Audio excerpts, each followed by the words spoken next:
Здравствуйте, мои дорогие овны! Сегодняшний таро-прогноз мы делаем для вашего знака зодиака. Расклад на следующую неделю. Это неделя с 18 по 24 мая. Давайте мы посмотрим, что же овнам готовит этот период, этот отрезок времени. Какие карты вам сегодня выпадут.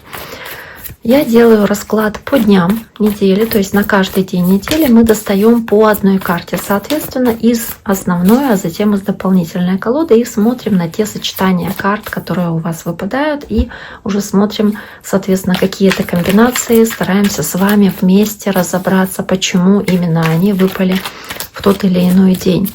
Я напоминаю, что вы можете подписаться на мой YouTube канал, а также можете оставить лайк или сообщение под этим видео. Буду очень-очень вам за это признательна. Итак, давайте посмотрим, овны, что же происходит в вашей жизни. Какие интересные карты вам сегодня выпадут. Итак, с понедельника по воскресенье. Понедельник, вторник, среда, четверг, пятница, суббота,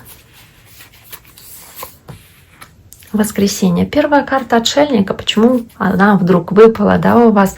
Карта желания уединиться, как-то отстраниться от других людей, побыть в одиночестве. Но и здесь же карта короля жезлов, то есть вашей стихии карта выпадает.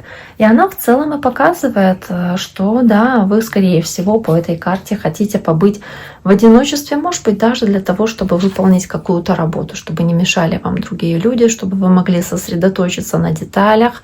То есть вот он с этим фонариком идет в темноте и пытается разобрать себе путь, дорогу, да, рассмотреть ее, соответственно, найти какую-то истину в свете этого фонаря. То есть вот по королю жезлов вы стараетесь здесь следовать своей цели, делать все для того, чтобы приблизить себя к своей цели. Возможно, вы поэтому и отказываетесь от каких-то излишеств и проходите этот путь, возможно, в одиночку, потому что вам желательно, чтобы никто здесь не мешал. Кстати, карта Дев, может быть, у кого-то общение с человеком знака Дева будет здесь особенно важным.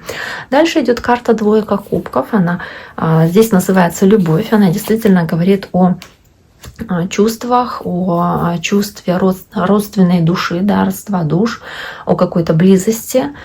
Может быть дружба, может быть любовь, здесь могут быть отношения в принципе с ребенком, да, то есть это тоже партнерские отношения, теплые, да, родственные, близкие. Но вот и тут еще двойка жезлов. Двойка жезлов, она про, возможно, интерес в отношении второй половинки, то есть разобраться в чем-то, узнать что-то, узнать, что происходит в жизни ребенка, узнать, что происходит в жизни любимого человека, может быть, даже узнать о ком-то на расстоянии, кто находится далеко от вас, может быть, ваш ребенок или муж, там, или жена, да, кто-то в командировке. То есть узнать, как обстоят дела у этого человека. Возможно, вы скучаете, звоните, пишите какие-то сообщения.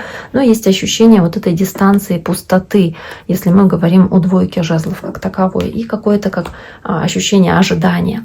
Дальше идет карта пятерка мечей. И вот она здесь называется поражение, но в целом это как боязнь проиграть. Боязнь оказаться на скамье проигравших. И вместе с тройкой пентаклей, которая сама по себе о помощи и поддержки, об соучастии, возможности работать вместе, говорит о том, что вы боитесь потерпеть неудачу в какой-то совместной работе. Может быть, вы думаете, что вы не сможете выполнить какую-то задачу и оправдать возложенные на вас надежды. Возможно, вы думаете, что кто-то не сможет выполнить свою часть задачи, и вы не сможете прийти к своей цели, потому что вот кто-то как будто не справится. Но тем не менее вы готовы помогать, если в этом есть необходимость, направлять, поддерживать. И вам, скорее всего, даже в удовольствие какая-то помощь, взаимопомощь, которую вы здесь оказываете. Дальше семерка кубков на четверг. В целом она говорит обычно про многовариантность, про какие-то возможности, которых у вас несколько как минимум, и вы выбираете из этих возможностей, а учитывая еще и пажа пентаклей, у вас как будто здесь появляется какой-то как возможность, шанс, да, поступить так или иначе, сделать так или иначе. И вы здесь должны иметь определенную решительность, решимость, чтобы сделать этот выбор, а выбор может быть непростым достаточно, и вы можете испытывать определенные сложности и трудности с этим выбором связанные. Следующая карта у вас тройка. В старших арканах это императрица, это карта матери, это карта хозяйки, хранительницы семейного очага. Если вы женщина, то, возможно, вы здесь уделяете много времени своей семье, своим детям. Опять-таки выскакивает карта отшельника, у вас карта девы. Здесь есть тельцы, есть девы, может быть, какое-то общение с ними для вас актуально. Но опять-таки, учитывая отшельника, который мудрый, который знает, что делает, который очень такой сведущий в каких-то вопросах, да, который следует каким-то уже, не знаю, правилам, своему опыту, соответственно, и решения принимает, исходя из своего опыта, да, мудрые решения. Духовно растет. Вместе с императрицей можно говорить о том, что вы духовно растете здесь. Императрица — это рост, а с отшельником — духовный рост. И вместе с императрицей также, знаете, вот как мудрость в решениях, где нужно решить какие-то дела семейные. Возможно, вам хочется немножечко больше тишины, покоя, какого-то как желание отстраниться, отдохнуть.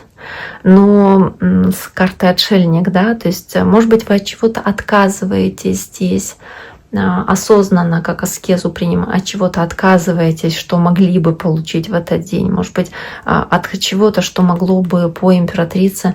Знаете, вот императрица — это все женское, женственное, это все, что связано с красотой, да. Может быть, вы здесь отказываетесь пойти на маникюр, не знаю, ну, то есть вот это отказаться, или отказываетесь там что-то себе приобрести для вашего гардероба. То есть вот что-то можете как отказаться от этого, не знаю, вот почему-то такое. Дальше идет карта императора, карта императрица, и за ней сразу император. То есть такая у нас здесь пара получается. И тут же карта Солнца.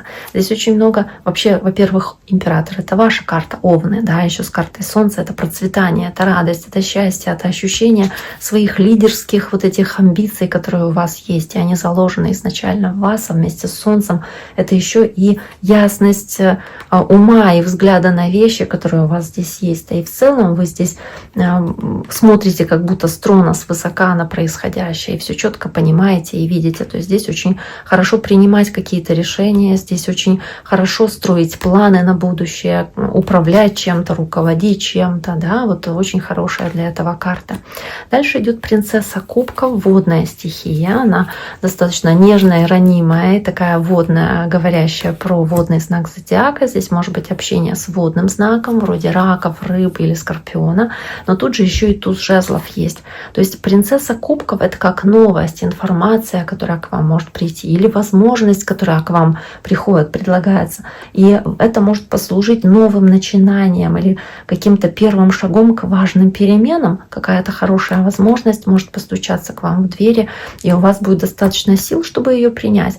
Или это новое какое-то, как свидание, да, если вы одиноки, может быть, зажжет вас огонь страсти и позволит, ну, не знаю, это новое знакомство, когда с кем-то познакомитесь, захотеть с этим человеком встретиться снова, увидеться снова, потому что чем-то зацепить может такая встреча, да, такое общение.